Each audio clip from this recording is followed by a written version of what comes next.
specifically, what does the Prime Minister need to do going forward? Josh, would you mind looking a bit Sure. this way? Thank you. The first thing the Prime Minister needs to do is he and his government need to declare yesterday's attack at the Addas Synagogue a terrorist event. There was a firebombing of a place of worship with people inside who have been injured as a result. And the legislation is very clear. When it comes to racially or politically or religiously motivated violence, such as this attack, it is a terrorist attack, and it needs to be declared as such. The second thing the Prime Minister should do is stand up a national police task force to focus on curbing and stopping and combating anti-Semitism. This needs to bring together the federal police and state police bodies. This is not about other forms of hate right now. This is not about Islamophobia. This is about anti-Semitism, which is happening every day on our streets. And I can give you chapter and verse about the hundreds and thousands of incidents that we have seen in the last 14 months.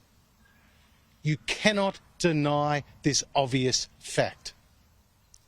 And this task force needs to enforce the law and, where necessary, advise on strengthening the law.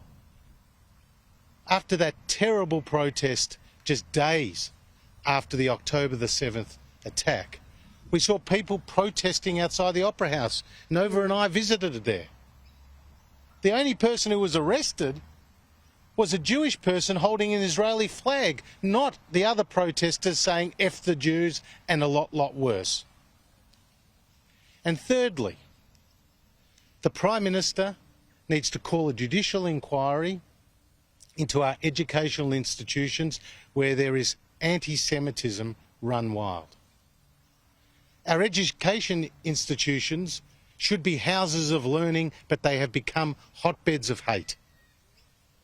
And Julian Leeser was calling for a judicial inquiry last year, and it's been backed in by the Prime Minister's own special envoy on anti-Semitism, yet the government has done nothing.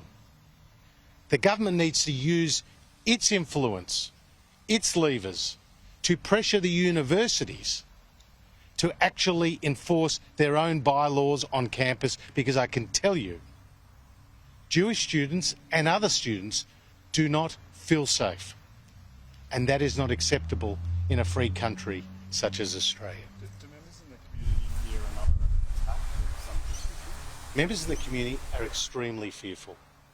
They feel alone, they feel vulnerable, and they feel despondent about the lack of action from those whose duty, whose elected responsibility is to act and is to lead. In the documentary, again, I interviewed Holocaust survivors, and one, Mimi Wise, said to the Prime Minister, she stared down the camera, she said, "Lead, Prime Minister." A leader is somebody who's prepared to take risks. You might be worried about the electoral consequences in a particular electorate from taking strong action, but that is not your primary purpose. Your primary purpose, Prime Minister, is to keep Australians safe. And right now, they feel unsafe.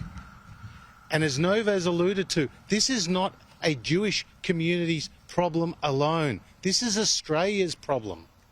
The attack we saw on the Addas Synagogue was an attack on Australian values. What we have seen outside the Maya Christmas windows, what we have seen at our sporting events, what we have seen in terms of daily protests and people waving the flags of listed terrorist organisations without sanction. This is unacceptable. And yet it is occurring in Australia on the Prime Minister's watch.